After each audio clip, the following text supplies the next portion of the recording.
because everybody's sitting at home. We're in a situation now where we can't look back, right? We can't look at America 1.0. We've just got to say, okay, what's this going to be like when the doors start to open up and we walk out the door into America 2.0, and what do we want it to look like? We've got this amazing reset that's horrific in some ways, but it's an opportunity in other ways. And so we just have to ask ourselves, businesses have to ask themselves, what am I going to do when we're allowed to go back to work? Employees have to ask themselves, what's it going to be like for me? And then we've got to figure it out. So I think a lot of changes are going to happen. I don't know exactly what it's going to look like, but I know there's going to be an awful lot of opportunity. How do you treat your employees? What's your brand represent? How do you treat your customers? How do your customers brand themselves, and how do you fit into that? So those are all elements of 2.0. But again, if there's something that you think could be better, if there's a better product, if there's a better service, what is it, right? I'm all about robotics and precision medicine and artificial intelligence. What is it that I can do there? I'm about, when we create medicines in this country, we typically have them manufactured overseas, and there are a lot of problems with them being counterfeit, not being as pure as they're supposed to be, and that created all kinds of illnesses and challenges. So we had already started creating some companies to address that. How can I accelerate those? Companies like Node.ai or IO rather, that, for artificial intelligence, the big companies, the FANGs, the Googles, the Netflix, the Amazons, they already have that code, right? They're investing billions, thousands of AI engineers, and they're pushing that envelope. All the small to middle-sized companies, they typically don't even understand AI. And so we're going to walk into America 2.0 with a lot of have and have nots. The big companies are going to know how to go to work and put their balance sheets to work. The little companies are going to have to try to figure out how and where they fit with AI and new technologies. And so, if you've got a vision of how to put these new technologies to work and something you think should be just radically different, and you just got to go for it. And so I think there's going to be a lot of great companies created. What's it all going to look like when it's all said and done? I don't know, but that's the opportunity, right? That's why I'm trying to just visualize. So yeah, it's going to be tough for small businesses, but if you can get through this knowing that some of your competitors are going to fall off, and if you can hustle, if you can grind, you can make it into something better. But you got to be agile. You got to be resilient. You got to recognize that things are going to go wrong. It's not going to be easy. But again, agility, smarts, aggressiveness, hustle, grind, those are going to be traits of small businesses that do well. Yeah, if you're in a good spot, right? I mean, there's some companies that are doing well, some companies that are doing decent. And I'm telling, those that I've invested in, ramp it up, right? Because the cost per clicks, the cost per customer acquisition have gone way down. YouTube prices, Facebook prices, Google, across the board, Twitter, they've all just dropped like a rock. And so if you can afford to go after, and you have a vision for what your company's going to be like, right? Because you've got to know in 2.0 what you're all about, where you're making your money and how you're going to do it. So if you have that confidence in your product and your service, go, put the pedal to the metal and don't stop until you get where you're headed to. Where do I see it? What do I think I need to do? How can I help? How can I change the game? And, and just be agile. I mean, you don't see, countries built around entrepreneurship like you see in the United States of America, right? They don't talk about the French dream or the Iranian dream, right? We talk about the American dream, and that's why you see so many people come to this country. Even when you look at some of the greatest companies created over the last 20 years, they were started by immigrants who came here knowing that this was the best country in the world to start a business. That's not going to change, but you have to pay attention to what's happening. You have to understand context. Bernie Sanders didn't have a movement for no reason, right? There were a lot of people who questioned capitalism. There are a lot of people who want stronger rights for workers, and deservedly so. There's a lot of people who rightfully want a higher minimum wage. I went back for some of my companies that I run and asked the question, are any of my employees getting government assistance? Because to me, that's the ultimate socialism, when I'm taking money, when my employees are taking money from the government because I'm not paying them enough. And so I wanted to rectify that. And so, for capitalism to continue to thrive when we come out of this, it's going to have to be a lot more compassionate. You're going to have to put employees first. You're going to have to put shareholders last. And that's going to be good for business, because how you treat your employees and customers is how your brand's going to be defined forever. Your people are not going to want to be associated with a company who had money in the bank and just ditched all their employees. And even if your back's against the wall and your company was broke and you had to lay or furlough or fire everybody, if you communicated with them and were honest and transparent, then people will understand that, because you as an entrepreneur or CEO, you're getting crushed just as bad, and so everybody's in the same boat. But how you do things now, if you don't show compassion, if you're not nice, if you're not understanding, if you don't offer equity to employees, as an example, if you don't recognize you're going to have to pay people more to keep them, then you're going to be challenged, but there's a whole lot of things that we're going to have to redo. We're going to have to redo healthcare. And it's not just about how we pay for it. It's about how we cost it. I did a lot with healthcare before all this hit. And if you talk to hospitals, they don't know what their costs are. How much to fix that broken arm from that kid in the ER? They don't know. How much for that hip replacement? They don't know. But yet now there's so much dislocation and disruption because of COVID, and they're going to need so much funding. When we give them that funding, we're going to have to require some things back. And part of that's going to be, you're not having the piano player, you're not having the artwork, right? You're doing it so that when somebody needs to come in and get primary care, they can afford it. Because how you invest in the care you offer defines how much you charge. And so all that's going to change. How we tax is going to have to change. And it's not just about taxing me more. I'm fine with that and always have been. But, there's going to be so much forbearance of tax revenue. There's going to be such a reduction in tax revenue. We're going to have to give serious consideration to things like a robotics tax. If you've got a job that could be done by an individual and you're paying a robot $25 an hour to weld, then let's hit that with the same 12.4 or 12.6, I forget, for the Social Security tax. And let's take 9% of that and put it into Social Security and the Treasury Fund, and let's put 3% into investing into robotics research for the country, because we don't lead the world in robotics, whether it's software or manufacturing of robots. We're behind Germany, we're behind Japan, we're behind China. And the only way we're going to bring back jobs and the only way we're going to bring back manufacturing from overseas, no matter what country it is, whether it's Asian, Mexico, whatever it is through robotics. We're going to have to out-engineer. We're going to have to out-innovate those manufacturing alternatives that are less expensive because of lower payrolls and less climate restrictions and all those things, right? We're going to have to work on robotics to bring all that manufacturing back. Work on battery life, work on manual dexterity, work on the software. Because if we can do that and lead the world, we can get that manufacturing back. It won't be America manufacturing 1.0 with assembly lines and people sewing, but all the inherent jobs that come with dominating worldwide manufacturing, whether it's support, maintenance, monitoring, software, whatever it may be, the aggregate employment would be much higher and the pay would be much higher, even for people with not defined skills, than it would be just trying to recreate manufacturing 1.0. I think we tax cloud computing because that's where AI resides, and AI is not going anywhere. It's expensive for small companies to use cloud computing right now. That's a different issue. But for the large scale applications and processes, I don't think we'll hurt any advances by taxing cloud computing at 1 or 2%. If we're investing in them, I want it to be an investment, not a gift.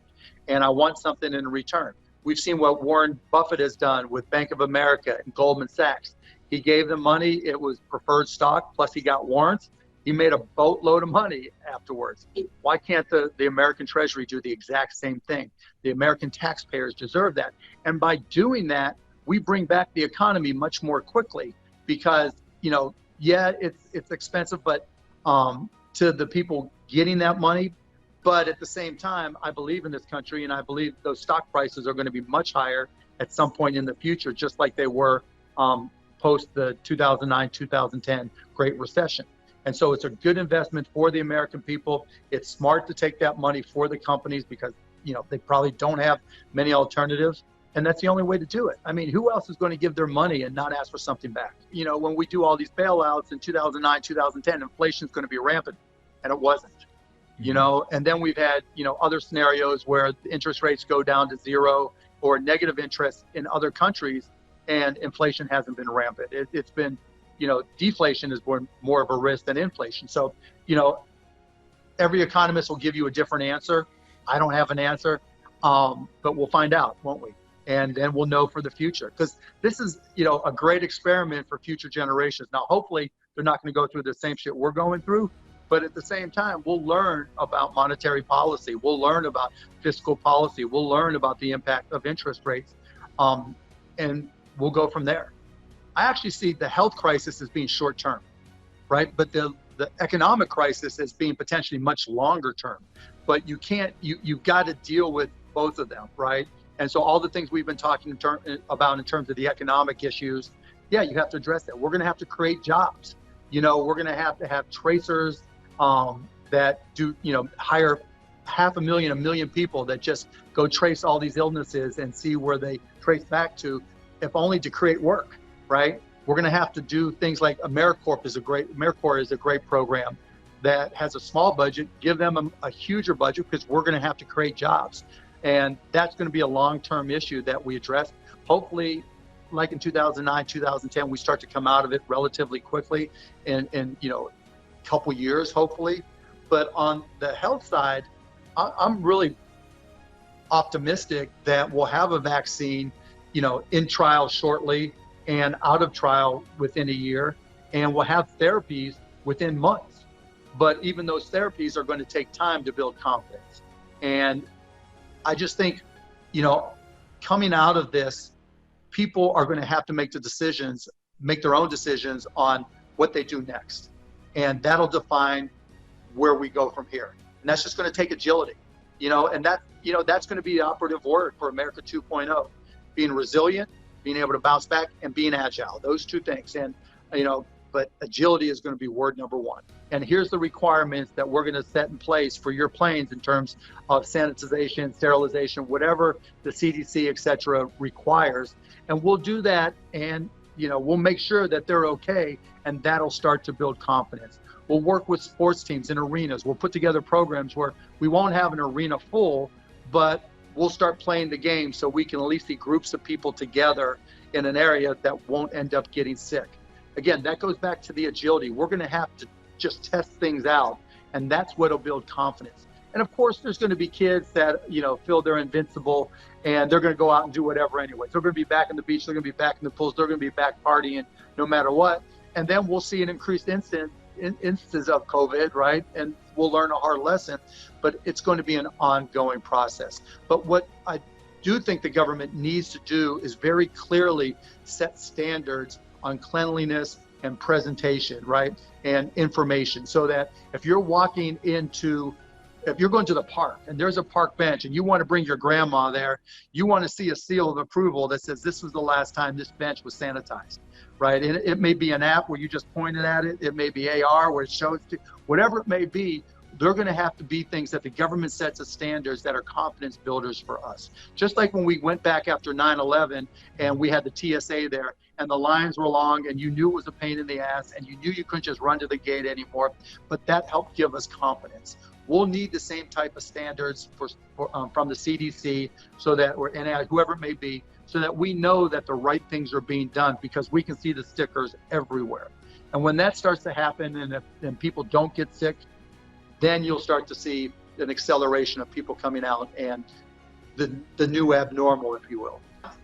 I try not to look at the TV news anymore, or the cable news, because it's just all doom and gloom, right? And I don't think that really serves any purpose, particularly since the audience for traditional television is older, right? When you look at the average viewing age for CNN and Fox and MSNBC, it's 60 plus, right? And so those are the people who are terrified anyways because of all this, because they're staying at home. And when you look at the ratings and, the number of people 49 and under, there's 25,000 of them watching any given show. So they're terrifying people who are already terrified.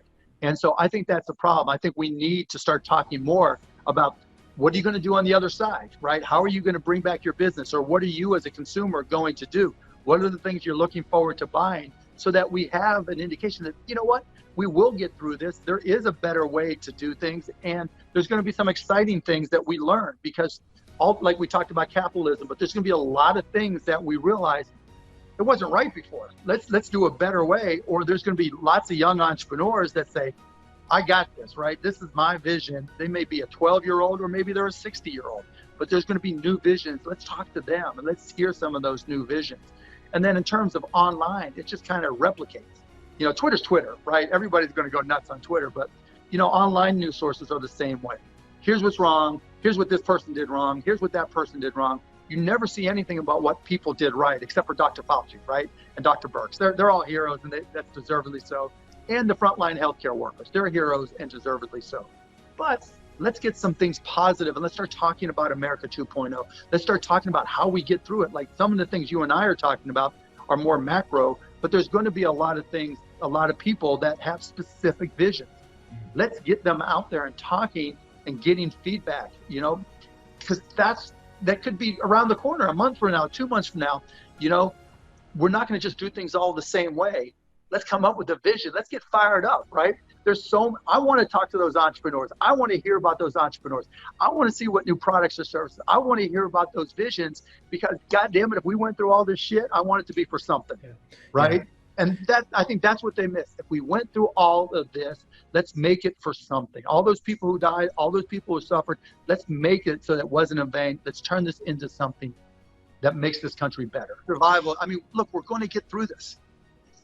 This is not a situation where we're saying, oh my God, there's no medicine coming. We're arguing about which medicine will work better. You know, we're arguing about the best way to deal with people who are sick. And it's horrific, you know, that we can't get it to everybody. And it's horrific that we don't have the right solution for every scenario yet. But I think everybody would agree that progress is being made and that we're confident that we'll get through it. And because of that, there can be good news, right? And there can be a vision for the other, you know, when we get to the other side of this. I'm not a big gold fan. I analogize that more to Bitcoin. And just because what are you going to do, right? Yeah. We saw it all hit the fan, and there ain't nobody walking around with gold. There ain't nobody asking for payment in gold. And we're printing money as fast as we can, and things aren't deflating or inflating, at least not yet, right? And so I don't see that as being a solution. We saw what happened to oil, right? And so manufacturers, you know, can come in, or the drillers, in this case, Saudi Arabia and Russia, the leaders can come in and just turn an industry upside down. And the same thing can happen with gold. You got to rethink where you're going to school and whether you're going to borrow money at all. And colleges themselves, you got to make sure your college isn't going to go out of business because their sources of revenue have just gone. They're gone, right? They dried up like that. You know, a lot of colleges made their money off of international students coming in and paying full ride in terms of tuition and room and board. They can't get in the country. You know, and if they get in, they might not be able to get out, and they may not have the capital, you know, or be able to afford. And so you're going to see a lot of rejiggering of universities, public and to a lesser extent, you know, the Ivy League schools are going to be okay because of their endowment, but below that, you know, you're going to see a lot of reformatting, a lot of rethinking, and who knows when students go back. And so if your school was going to was going to force you to do online learning anyways, why are you going to pay for a full credit when you can go to any of the other online sources or go to Coursera and learn the same stuff for free and then try to test out, or go to a local community college and then go test out or transfer your credits. So beware that colleges, their economics are changing so dramatically that the world's going to be different. If you're one of those who wanted to go to that school because it's got a great football or basketball team, they may not be playing anyways, and it's not going to be as social. Fraternities, sororities are going to have to rethink everything. Dorms are going to have to rethink everything. And so we talk about going to arenas. Think about going back to school. It's not just about going to class or walking to class. Where are you going to live? You know, there's just so many elements involved in college life that are going to change. That probably after some of the entertainment industries, one of the most negatively impacted industries is going to be schools, universities. And as a potential student, as a current student, you need to look at this as the biggest investment you're going to make over the next 10, 15 years and really reevaluate what your choices were. And then that's the same with jobs too, man. Jobs are going to be completely different. What are you going to do for your first job? You're going to take any job because you're not trying to get a career. You're a free agent, right? And that free agent, you're just going to pay your bills. You just want to have some liquidity. You want to have some semblance of normalcy and confidence in your financial future. And then as you learn, and look, you just paid for college, now you're getting paid to learn when you get to that first job. Even if it's the worst job ever, you're going to learn what you don't like, and then go from there and just start bouncing from job to job to job till you get to one you love, or you figure out that there's something in this job you don't realize you love, but now you love. But the way you approach your job life is going to be completely different. Everything goes into the shitter because we're printing so much money and there's global implications. Bitcoin has got something to deal with and something to say. And if we don't, Bitcoin ain't got nothing, you know? And I think what's really missing is no one understands technology, and technology out of the candidates and even our senior politicians and, you know, our most powerful politicians, they don't get tech at all. And yet tech is going to drive America 2.0 more than anything we could otherwise do. You know, whether it's robotics, AI, precision medicine, all these things are going to be the foundation to our economy going forward. And nobody who's running and nobody who's behind those people who running or in positions of power get any of that. And that's a real problem.